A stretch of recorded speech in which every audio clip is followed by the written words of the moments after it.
बंदी बना लो इन्हें।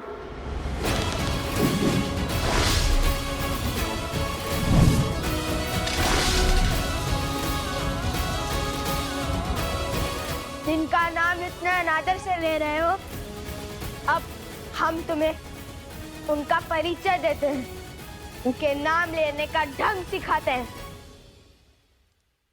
रघुकुल शिरोमणि, कौशल नरेश, अयोध्यापति, दशरथ नंदन श्री राम। अहंकार के इसी मद में, शक्ति के इसी मद में तुम्हारे पितामह भी मृत्यु को प्राप्त हुए थे। सुना है वो रावण भी हमारे पिताश्री के नाम के आगे श्री लगाने से कतराता था, क्योंकि श्री से राम संपूर्ण होते हैं, क्योंकि श्री में सीता है और सीता से राम, सिया राम की शक्ति है उसमें। अंत में वो रावण भी श्री राम कह के ही तो मरा था। श्री राम वो ध्वनि नहीं जिससे मन घबराए, ये वो जयघोष है जिससे हर पुरुष, हर स्त्री, हर नर, हर मन को एक करता है। और धर्म की ओर से श्री राम और माता सीता का आयन ही तो श्रीमद् रामायण है, और हम सिया राम के पुत्र हैं। चाहे तो एक ही बाण में तुम्हारी जीवन लीला समाप्त कर सकते हैं, किंतु नहीं, हमारे पिताश्री ने भी तुम्हारे पितामह को, तुम्हारे पिता को एक अंतिम अवसर अवश्य दिया था सुधरने का। तुमने इस धरा को अधर्म के अधीन किया, इसलिए हम श्री राम पुत्र लव कुश तुम्हें सुधरने का एक अंतिम अवसर देते हैं। इस धरा पर धर्म स्थापित करने का एक अंतिम अवसर देते हैं हम तुम्हें। हम तुम्हारे द्वार पर तुम्हारी प्रतीक्षा करेंगे। शुभ अवसर है, चूकना मत। सोचो कि तुम्हें अपने पिता या पितामह की भांति युद्ध कर कुल को सर्वनाश के मार्ग पर ले आना है, या अपने चाचा श्री विभीषण की भांति धर्म के पथ पर चलना है।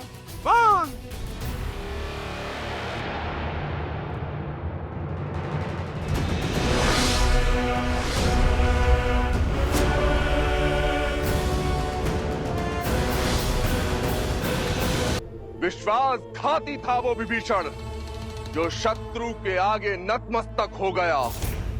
उसके मार्ग पर चला तो जीवन भर अपने पिता के बलिदान की पीड़ा नाग बनकर ढकती रहेगी मुझे। पिताश्री ने कहा था, विभीषण चाचा श्री ने राम का साथ देकर भूल की, पाप किया, रात्रधम से विमुख हो गया वो। संसार तुम्हें सदा विश्वासघाती के रूप में स्मरण रखेगा। रावण का भेदी कहेगा, घर का भेदी कहेगा। मैं भी अपने पिता का पुत्र हूँ, प्रतिशोध की ज्वाला में जल रहा हूँ। प्रतीक्षा करने की आवश्यकता नहीं है तुम्हें। हाँ, यदि तैयारी के लिए समय चाहिए तो बता दो। अगले पहर के पश्चात मैं अकेला युद्ध भूमि में खड़ा मिलूंगा तुम्हें। यदि तुम दोनों ने मुझे हरा दिया तो मेरी यह असुर सेना जीवन भर विभीषण के साथ मिलकर तुम्हारे राम के मार्ग पर चलेगी। किंतु यदि मैंने तुम दोनों को हरा दिया तो संपूर्ण अयोध्या में असुरों का राज होगा। और लगाओगे धन के लिए अपने पिता का सिंहासन दांव पर। यदि है सामर्थ्य, अपने बल, अपने रथ, अपने कुल पर विश्वास, तो उतरो युद्ध भूमि में, ना मुझसे। देखो, मैंने भी अपना राज्य दांव पर लगाया है, फिर तुम्हें किसने रोका है?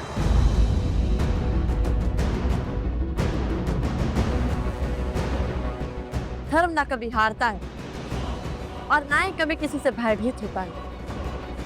हम शर्त के पास में नहीं बनते, किंतु एक वचन अवश्य देते हैं। शीघ्र ही इस स्थान से तुम्हारी अधर्म की सत्ता का अंत होगा। यहाँ धर्म का संचालन होगा। जय सिया राम।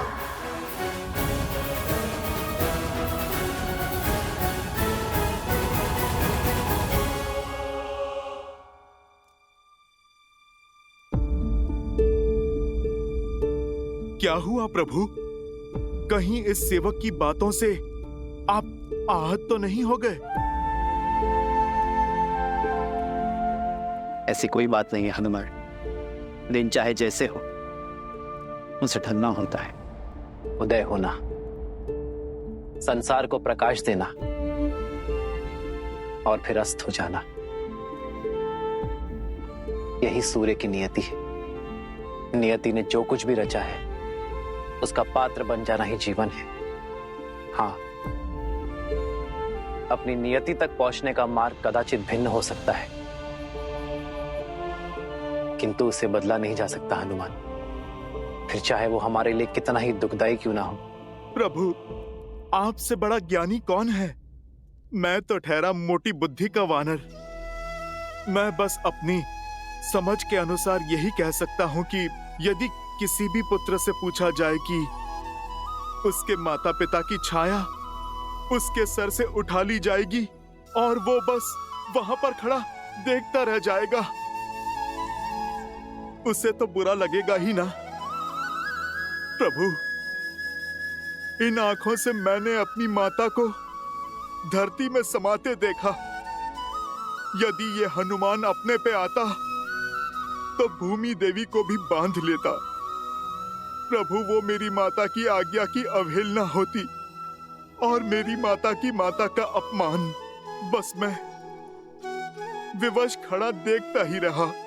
मैं उस पीड़ा के सागर से उभर भी नहीं पाया कि उस काल के पैर इस अयोध्या में फिर पड़े और अपने लक्ष्मण भैया को अपने सामने इस संसार से जाते देखता रहा। प्रभु, तब भी आपके आदेश और लक्ष्मण भैया के हट के आगे मैं हार गया। प्रभु, पर अब इस हनुमान की धैर्य की सीमा चूक गई है और अब मैं ये स्वीकार नहीं करूंगा कि मेरे रहते मेरे प्रभु श्री राम या रघुकुल के किसी भी सदस्य पर कोई भी समस्या आए। प्रभु, मैं स्वयं काल के समक्ष खड़ा हो जाऊंगा, चाहे इसके लिए ये नियति मुझे कोई भी दंड दे।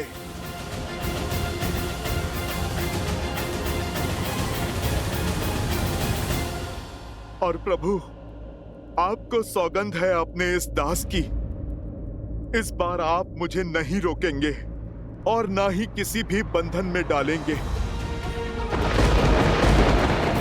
प्रभु, यदि मैंने आपकी भक्ति पूर्ण तन मन और आत्मा से की है तो मेरे प्रभु श्री राम मेरे इस कार्य के बीच में नहीं आएंगे। प्रभु, आपको मेरी सौगंध है।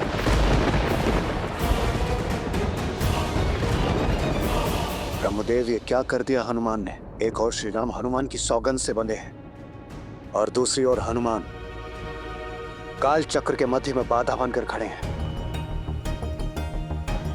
माता सरस्वती, अब आप ही कोई मार्ग सुझाइए। देवराज, भले ही मैं ज्ञान की देवी हूँ, लेकिन भक्ति के आगे ज्ञान हार ही जाता है। हनुमान के सामने मैं स्वयं ही असहाय हूँ। हनुमान त्रेता और द्वापर के मध्य में संकट बनकर खड़े हैं और हम देवताओं से उन्हें अभय प्राप्त होने के साथ साथ चिरंजीवी होने का आशीष भी प्राप्त है। तब कौन हरेगा हमारे इस संकट को? क्या हुआ यमदेव? आप बड़े विचलित हैं। विचलित तो सृष्टि का चक्र हो रहा है ब्रह्मदेव, और बाधा क्या है आप स्वयं जानते हैं ब्रह्मदेव। यदि काल अयोध्या के भीतर नहीं पहुंचा तो जिन लोगों का जीवन काल पूरा हो चुका है और वो लोग अपने समय से ऊपर जी रहे होंगे, सारा संतुलन ब्रह्मदेव भंग हो जाएगा। केवल श्री राम नहीं, और भी लोगों का जीवन चक्र हनुमान ने अपने हाथों से रोका हुआ है। यदि कोई मार्ग नहीं निकला ब्रह्मदेव, तो विवश होकर मुझे हनुमान पर बल प्रयोग करना होगा। महादेव वैसे भी ध्यान में लीन है, तो क्यों ना यमराज को एक अवसर दिया जाए, कदाचित वही कोई मार्ग निकाल ले।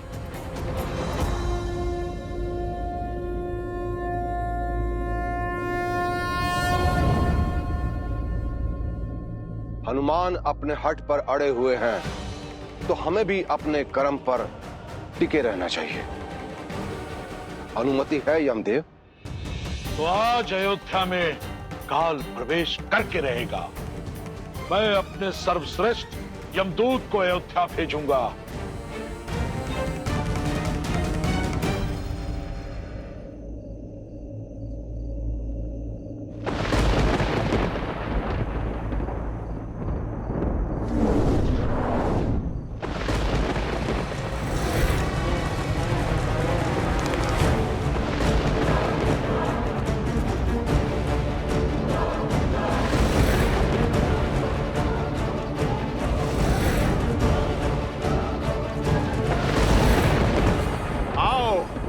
मैं तुम्हारी ही प्रतीक्षा में हूं।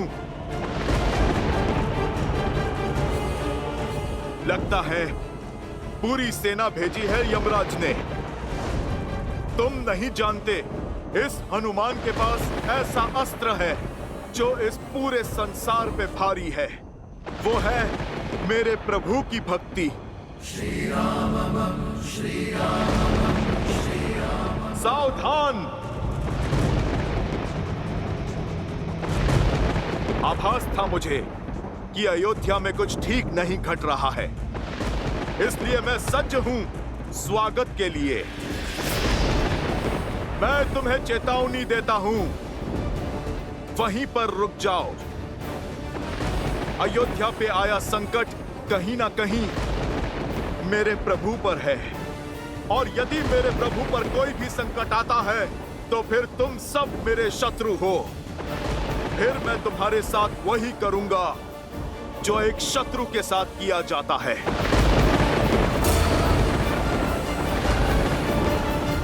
जय श्री राम। जय महावीर हनुमान।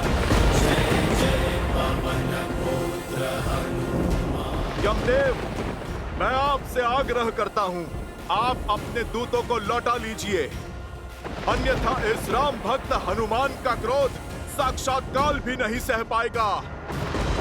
हम आपके बल से अनुभज्ञ नहीं हैं मारुति, परंतु हम अपने स्वामी के आदेश से भी बंधे हैं। यमराज ने हमें आपकी बात अनसुनी करने का आदेश दिया है। आपसे आग्रह है कि आप इस सृष्टि के चक्र और नियति की नीति में विघ्न मत डालिए। यदि आप अपने हट पर अड़े रहते हैं तो हम भी अपने आदेश का पालन करने को सज्ज हैं। तो फिर ठीक है, धर्म युद्ध का अनुभव है मुझे। तुम अपना धर्म निभाओ और मैं अपना। जय श्री राम। शंकर सुवन वीर हनुमन्ना मदन कराल काल बुलगानक राम सहाय सदा प्रतिपालक भूत प्रेत पिशाच निशाचर अग्नि विकराल काल मारी मर्दिन मारो कोई संत राम की राखुनाथ। अयोध्या पर संकट लाओगे, मेरे प्रभु श्री राम को विचलित करोगे इस हनुमान के रहते। देखिए जगत पिता, देखिए क्या हो रहा है। क्षमा करें किंतु ये सब कुछ आप ही के कारण हो रहा है। आप किसी को भी कोई भी वरदान दे देते हैं। देखिए, एक वानर को शक्तिशाली बनाने का परिणाम यमदूत को अपना काल दिखा रहा है और चला है नियति के चक्र के मध्य एक बाधा बनकर। आपको ज्ञात होगा, आप ही ने दिया था ना वरदान अजय, अमर और चिरंजीवी होने का। अब वो आप ही के वरदान का दुरुपयोग कर रहा है और हम यहाँ विवश खड़े हैं, कुछ नहीं कर पा रहे।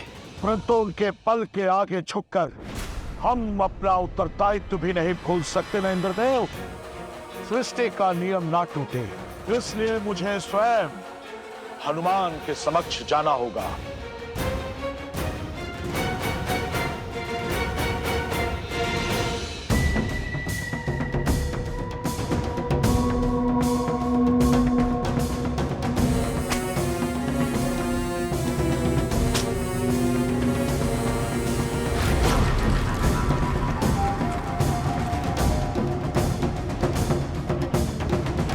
राम के पुत्र होने का अहंकार है ना तुम्हें? जानते हो मैं किसका पुत्र हूँ? महान कुंभकर्ण का। मुझे हरा सकने वाला अभी जन्मा नहीं। सत्य कहा तुमने। तुम्हें हराने वाला अभी तक जन्मा नहीं। हम भी तुम्हें हराने नहीं आए हैं, बल्कि तुम्हारा अंत कर विधिवत अंतिम संस्कार करेंगे तुम्हारा। अपने पिता के परंपरा को पूर्णतः पालन करेंगे हम। उन्होंने भी असुरों को मारा नहीं था, उनको मुक्त किया था। इतना अभिमान तो आओ सामना करो, चाहे जो भी अस्त्र चुन लो, धनुष, खड़ग या गदा। चाहे तो अपने पिता की भांति छल का अस्त्र भी चुन लो। हम श्री राम के अंश हैं और हम वैसे ही लड़ेंगे जैसे श्री राम लड़ते हैं, धर्म का कवच लेकर। और धर्म कहता है कि तुमने हमारे धर्मात्मा पिता को कपटी कहकर महाअपराध किया है, अपनी मृत्यु को निमंत्रण दिया है।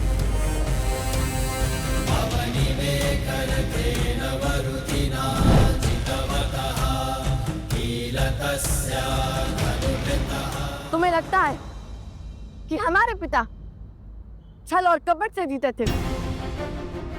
तो ठीक है, हम सिद्ध करेंगे कि श्री राम के रक्त में कपट नहीं। आज युद्ध बराबरी का होगा और हम भी वही अस्त्र उठाएंगे जिसमें तुम्हें महारत प्राप्त होगी। आज हम तुम्हारे नियमों से लड़ेंगे और उसी से तुम्हारा अंत करेंगे।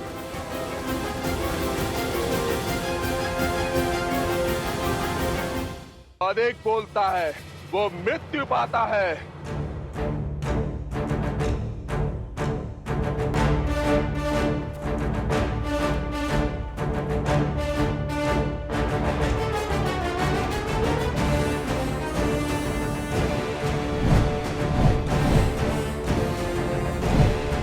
कुश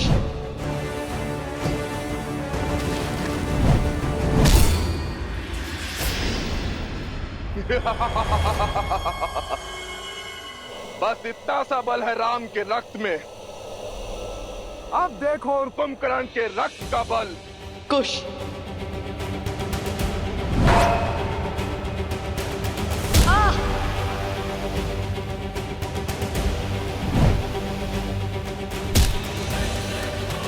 कुश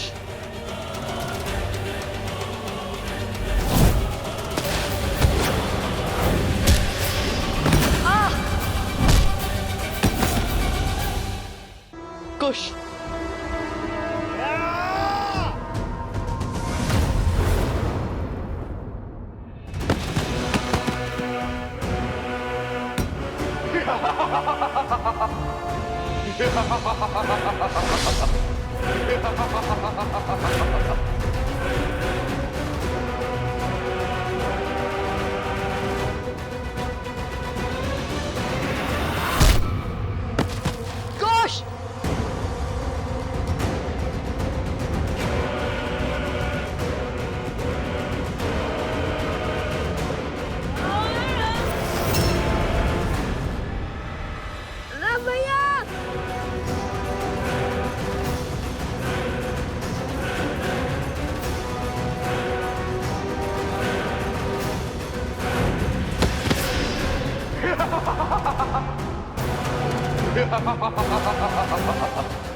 प्रणाम यमदेव।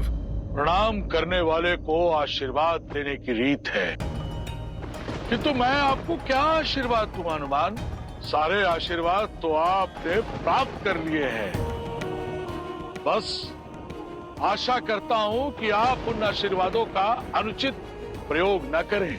शक्ति होती ही इसलिए है जो समय पड़ने पर काम आए, और मेरी दृष्टि में मैंने कभी भी किसी निर्बल को नहीं सताया, किसी के साथ अन्याय नहीं किया, बस अपना धर्म निभाया जो है मेरे प्रभु और उनके परिवार की रक्षा करना।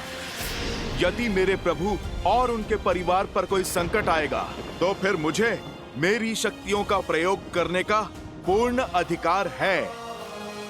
यदि मेरी भक्ति आपको अपराध लगी है तो वो भी स्वीकार है मुझे।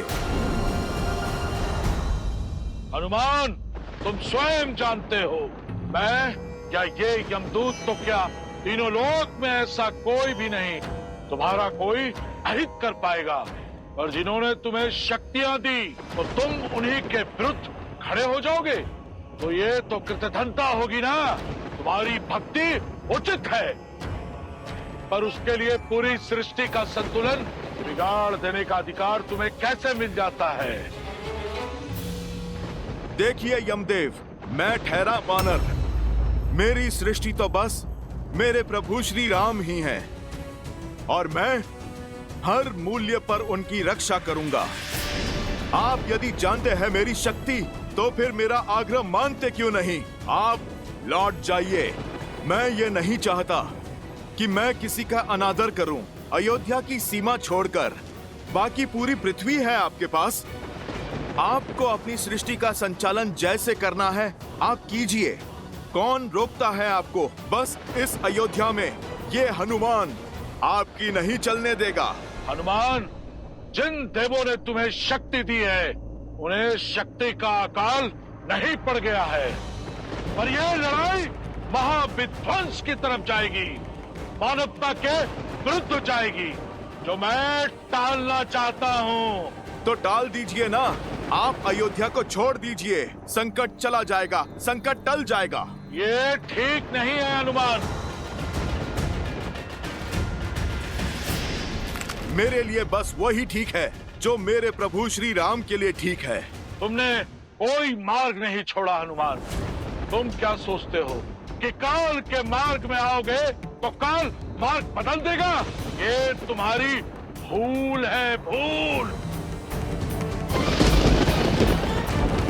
तो फिर आइए यमराज, अयोध्या की ओर कुदृष्टि डालने की आपकी ये भूल मैं सुधार ही देता हूँ।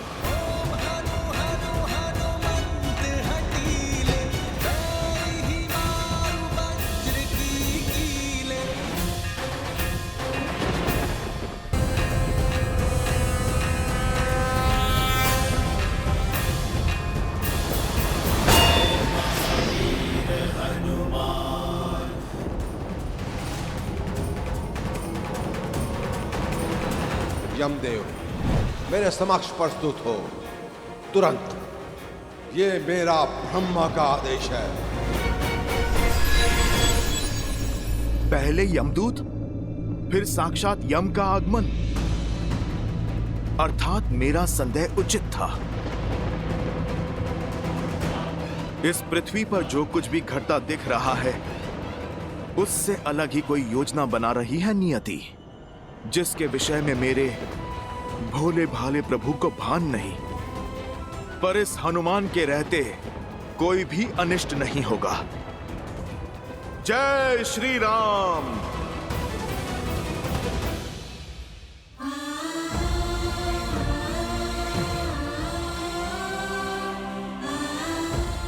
तो ये है वो राम के पुत्र जो धर्म की स्थापना करने के लिए मेरा सामना करने आए थे।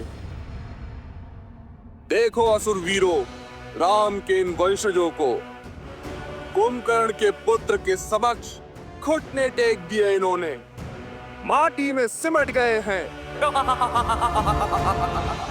लव, कुश, युद्ध भूमि में महत्वपूर्ण ये नहीं है कि कौन गिरा, महत्वपूर्ण ये है कि गिरकर फिर से कौन उठ पाया। तुम उन श्री राम के रक्त हो जिन्होंने 14 वर्ष वनवास के दुख भोग कर भी बिना किसी सैया के दशानन का सामना किया, जिन्होंने बिना कवच के हर प्रहार सहा। तुम टूट नहीं सकते, अधर्म के समक्ष झुक नहीं सकते पुत्र, क्योंकि यदि तुम टूटे तो श्री राम का राम राज्य का सपना टूटेगा।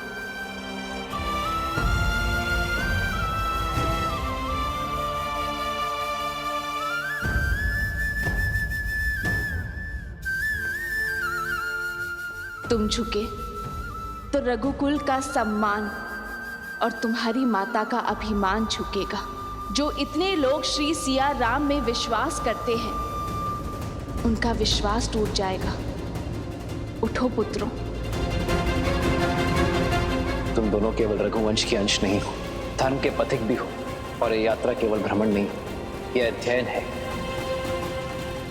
संसार का भी और स्वयं का भी। क्योंकि जो स्वयं पर विजय पा लेता है, उसे संसार कभी हरा नहीं सकता।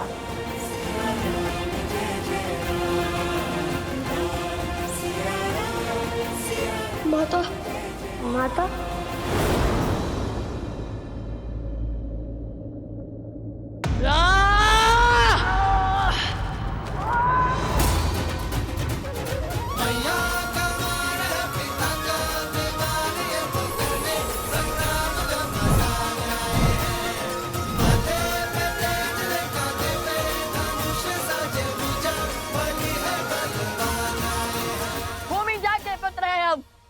भूमि शायद नहीं हुए, अपनी माता का आशीष ले रहे थे हम। आओ तो मैं भूमि जाके पुत्रों की शक्ति दिखाए। अब ये युद्ध तुम्हारे अंत के साथ ही समाप्त होगा। पिता का मार्ग चुना तो अंत भी वैसा ही होगा।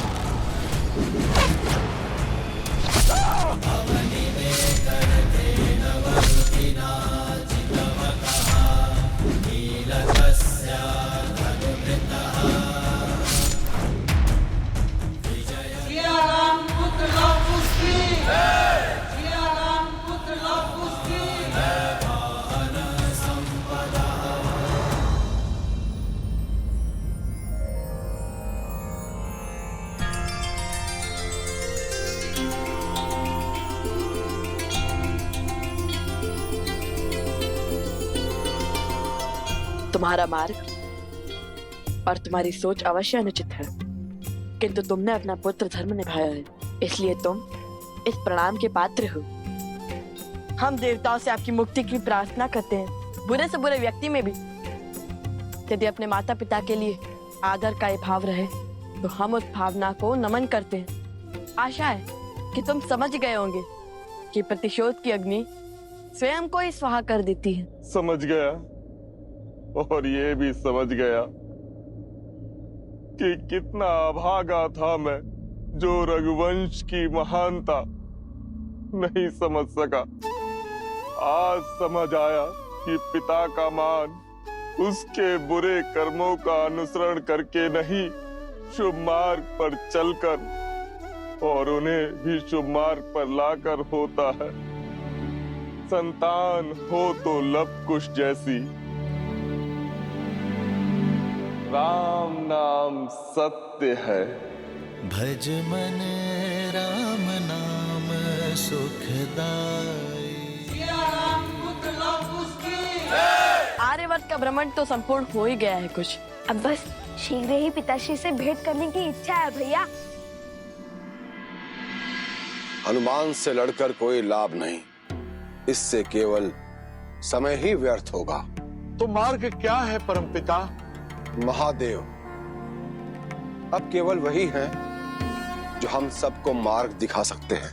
रामदेव, हम गए थे महादेव के पास, किंतु उन्होंने सारी बात श्री राम पर डाल दी। अब श्री राम तो आपके प्रिय हनुमान जी की सौगंध से बंधे हैं। इसीलिए हमें अब महादेव के पास ही जाना होगा।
हर हर महादेव।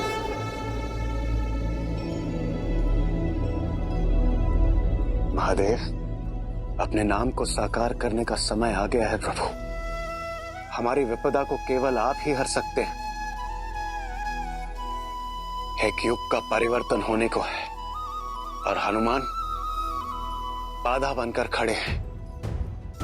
श्री राम की लीला के समाप्त होने का समय हो गया है, किंतु ऐसा हो नहीं रहा, क्योंकि हनुमान ऐसा होने नहीं दे रहे और वहां देवी लक्ष्मी प्रतीक्षा कर रही है नारायण और हनुमान की इस हट के अंत होने का।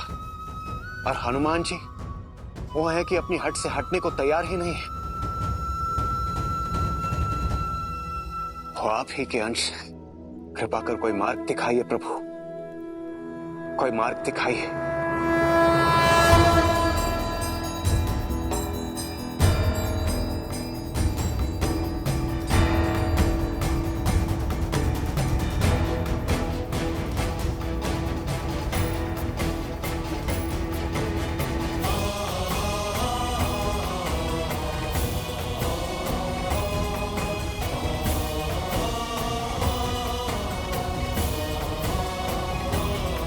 आदर्श और मर्यादा की है ये कथा महापावनम।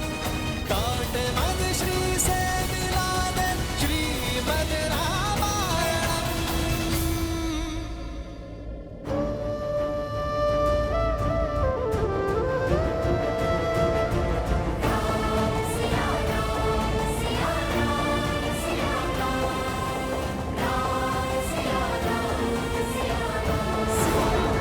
सीते,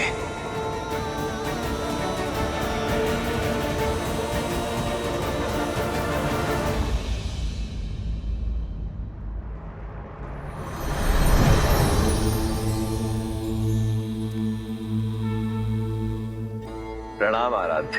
प्रणाम महादेव। आप तो अंतर्यामी हैं, सब जानते हैं, परंतु फिर भी ऐसा कुछ है जिसे आपको स्मरण कराने के लिए मेरा यहां आना आवश्यक था। शेष की शैया सज्ज है, देवी लक्ष्मी भी प्रतीक्षा में है, परंतु केवल वही नहीं है जो नारायण की प्रतीक्षा कर रही है। एक नया युग आंखें फैलाए आपकी प्रतीक्षा कर रहा है। कई नए वचन, कई सीख, कई नए कालक्रम नारायण की अगली लीला की प्रतीक्षा में है। हे नारायण, ये ब्रह्मांड आपकी अगली लीला देखने के लिए सज्ज है, परंतु ऐसा हो नहीं पा रहा। मैं जानता हूं आप स्वयं हनुमान की प्रतिज्ञा से बद्ध हैं, परंतु कोई ना कोई मार्ग तो ढूंढना ही होगा ना, जिससे हनुमान की प्रतिज्ञा भी ना टूटे और सृष्टि का चक्र भी ना रुके। ये तो सर्वविदित है कि बल, छल, बुद्धि, युक्ति और ज्ञान विज्ञान से हनुमान को हरा पाना असंभव है। हनुमान यदि हारेंगे तो अपने श्री राम से। मैं आपका संकेत समझ रहा हूं आराध्य। एक नई कहानी, एक नया युग, एक नया अवतार लेने का समय आ गया है। किंतु समस्या ये है कि इस बार बाधा कोई असुर या असुरी शक्ति नहीं, बाधा एक भक्त है। बाधा कोई छल या पाप नहीं, एक भक्त का असीम प्रेम है। महादेव, इस संसार में युगों युगों तक जब भी एक सच्चे भक्त का नाम लिया जाएगा, तब सर्वप्रथम हनुमान का नाम लिया जाएगा। जिस जिसके मन में मेरा नाम बसेगा, मेरा हनुमान उसकी रक्षा करने के लिए सच होगा। और जब जब राम का नाम लिया जाएगा, हनुमान का नाम स्वयं उसके साथ जुड़ जाएगा। राम नाम की 108 माला पूर्ण करने का पुण्य एक भक्त को केवल हनुमान का नाम लेके ही मिल जाएगा। किंतु समय आ गया है महादेव, कि एक भक्त ये जाने कि भक्ति शरीर की नहीं, भाव की होती है। शरीर के मोह और बंधन से मुक्त होकर ही भक्ति का वास्तविक सोपान चढ़ा जाता है, और वही उसका उचित मार्ग है। आप निश्चिंत हो जाइए महादेव, हनुमान की बाधा शीघ्र ही दूर हो जाएगी।